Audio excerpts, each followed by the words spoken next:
Hi, this is Blaine Cluten for Cluten Law, answering the question today about what happens when I am sued. The first answer to this question, and the first thing to understand with this question, is what type of lawsuit is it going to be? Because it's going to make a difference in how you respond if it's a eviction, forcible entry and detainer, versus a multi-tens of thousands, hundreds of thousands, or millions of dollar lawsuit that's pending against you. And then there's somewhere in between, which is usually a small claims lawsuit. And most of the cases that people are going to get where they're sued are going to be small claims lawsuits. And the best answer that I can give for this, which is usually I don't give legal advice on small claims lawsuits because that's not my general area of practice, but there is a great resource that's available from the Oregon Judicial website, and I'm going to post a link to that in the description field. And it does talk generally about timelines for responses, what to include in your response, whether or not you're in the military, and if you're making counterclaims or requesting a jury trial. It's important to follow those deadlines and follow your local jurisdiction's rules about replying, and making sure that you either denying the claim, or if you're paying the claim, that you paid in the appropriate fashion so that you're getting the satisfaction and judgment in the case dismissed, or whatever steps are appropriate for your particular circumstance.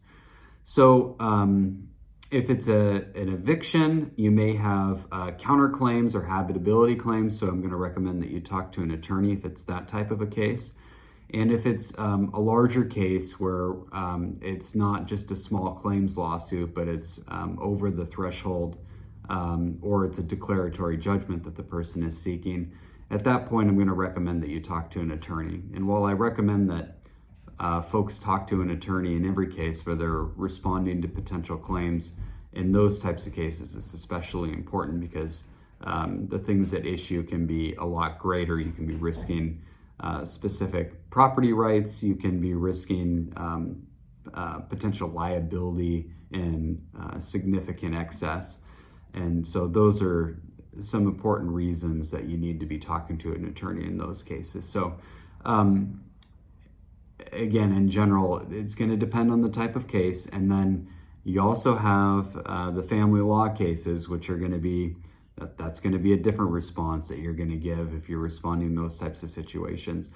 And then finally, I don't think that the question is intended at all toward criminal law about what do you do if you're going to court in a criminal case, but I would just say generally in a criminal case that you're going to show up at that proceeding, the arraignment, and you're going to likely be appointed a court-appointed attorney, and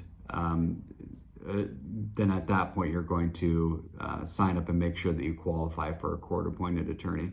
Definitely recommend that you get an attorney if you have a criminal case pending, because as we've talked about in a lot of different videos, there can be implications and major effects on a person's rights in a lot of different areas of your life that are intended or even unintended or unanticipated.